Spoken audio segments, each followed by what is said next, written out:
Arsenal at home to Queen's Park Rangers as a 3 PM kick-off on Saturday in the Premier League.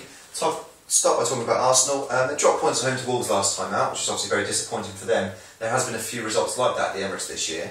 They're only a point adrift of Chelsea though, so they're in touch with the top four, but they'll want to make up for the Wolves draw with a victory in this game.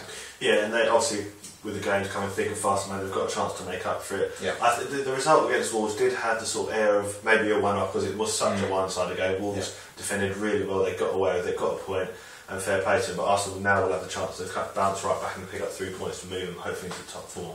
Okay, and talking about Arsenal, I mean, Thierry Henry has been mentioned. Obviously he's been training with Arsenal for the last few weeks, but now it's been sort of almost reports this morning that he's going to join on a 2-month loan deal until he goes back to the MLS. So is that a good move on Henry's and Arsenal's part, do you think? Well, as a Spurs fan, we had something very similar to this time last year where David Beckham was going to come and join us. Now, my feeling was that for a short-term loan for a month or two, you can't really go wrong. And I'm sure they'll be thinking the same. He's a big player, with a big reputation, and he could sell his reputation somewhat, but you know what? So what's the worst that could happen is that his reputation could be slightly dented. Exactly, it's 2 months or however long the deal is, and with Chamak and Javina going away together in combinations, it can't really go wrong.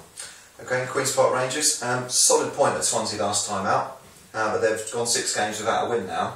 They're 3 points above the drop zone, so it could go either way with a couple of games coming up quickly. January's a big month for them. Warnock's promised some signings, he's promised to keep hold of the likes of Fallin, so I think January's the decisive month for them and they really need to be careful. Yeah, they're in danger of being sucked into a relegation battle. They really have been slipping more and more down the league after a solid start. Like I said, the likes of Fallin and Tarap, they're essential to their causes. Tarap's come back in recently as well, hasn't he? He's done well, he seems to be up for the fight, which is good for them. But if they're promising to bring in new players in January, how are they going to fit in, how are they going to bond and gel for what could be a really serious relegation fight? Okay, so we'll go for prediction on Arsenal at home to Queen's Park Rangers. I think Arsenal will find it reasonably tough again. I think they haven't got the goals in them at the moment, but I'm going to go for 2-1 wins. I think they'll just do what they didn't do against Wolves and get the winning goal.